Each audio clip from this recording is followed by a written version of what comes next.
Bonjour à tous, je m'appelle Mélanie Bilodeau et je suis psychoéducatrice spécialisée en périnatalité et petite enfance.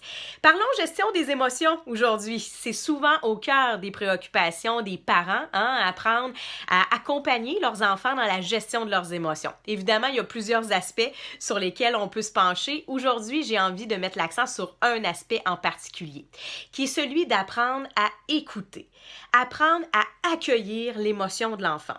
Pourquoi? Parce que, évidemment, ça peut devenir irritant, parfois comme parents, d'entendre nos enfants pleurer, les entendre protester. Quand on en a plusieurs, moi-même, je suis mère, je peux comprendre. Quand les trois hurlent en même temps, ça peut m'arriver de manquer un petit peu d'empathie et d'écoute. C'est un défi comme parent d'accueillir l'émotion de l'enfant. Notre réflexe est souvent, et ce n'est pas de façon mal intentionnée évidemment, mais est souvent de réprimer un peu les pleurs de l'enfant. C'est-à-dire de lui dire pleure pas, ça va aller, ça va passer, pleure pas pour ça, c'est pas grave.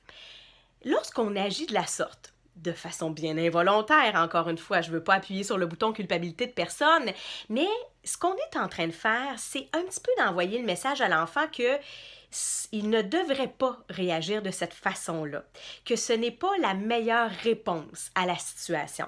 Alors que ce qu'on veut, c'est encourager l'enfant à s'exprimer, l'encourager à nommer son émotion. Plusieurs adultes ont encore de la difficulté à nommer leurs émotions, à exprimer ce qu'ils vivent. Donc, on souhaite peut-être faire les choses différemment avec nos propres enfants et leur enseigner la gestion des émotions. Et ça commence par la reconnaissance de cette émotion-là. Alors, comme parent, notre défi, c'est d'écouter l'enfant. Plutôt que de lui dire « pleure pas », on va plutôt l'encourager à pleurer justement, à s'exprimer, à sortir ce qu'il a à sortir.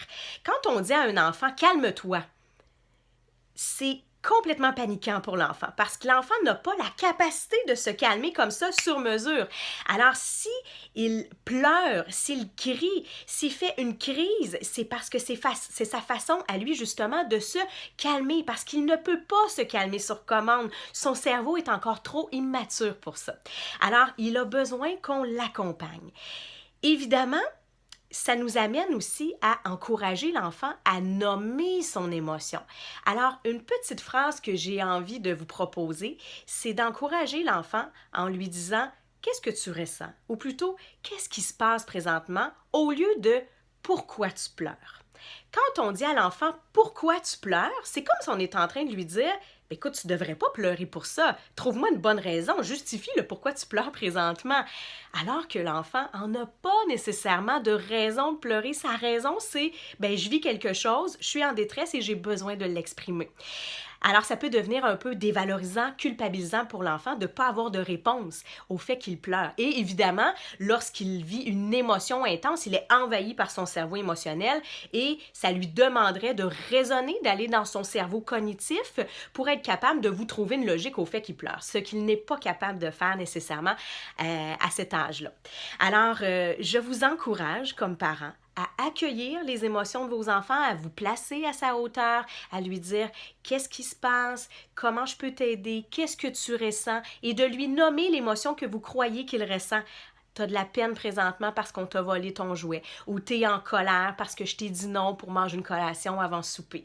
Donc, de nommer à l'enfant ce qu'on pense qu'il ressent, c'est aussi une bonne façon de l'accompagner dans l'identification de ses propres émotions pour qu'éventuellement, il puisse vous l'exprimer. Et même s'il vous l'exprime de façon que vous jugez inadéquate, c'est-à-dire en criant, même s'il dit « Ouais, je suis en colère! » c'est pas grave. Au contraire, on va encourager l'enfant, on va le valoriser, on va renforcer en lui disant « Ouais, c'est beau, je suis content, tu m'as nommé que tu es en colère. » C'est pas le temps de lui dire « Écoute, pourrais-tu me le dire autrement qu'en criant? » L'enfant n'est pas encore capable de gérer son émotion à un point tel qu'il pourrait se mettre peut-être à votre place et se dire « Ouais, ça serait quoi le comportement socialement acceptable? Peut-être que je pourrais le dire autrement, je pourrais le dire plus calmement. » Ça va venir éventuellement dans le futur, mais 0-5 ans, vos enfants ne sont pas encore rendus là. Leur cerveau n'est pas suffisamment mature pour être capable de gérer les émotions de la sorte.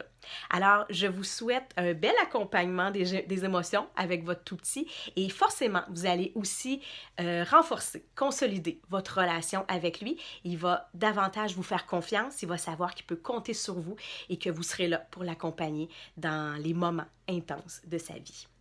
Merci, bonne journée.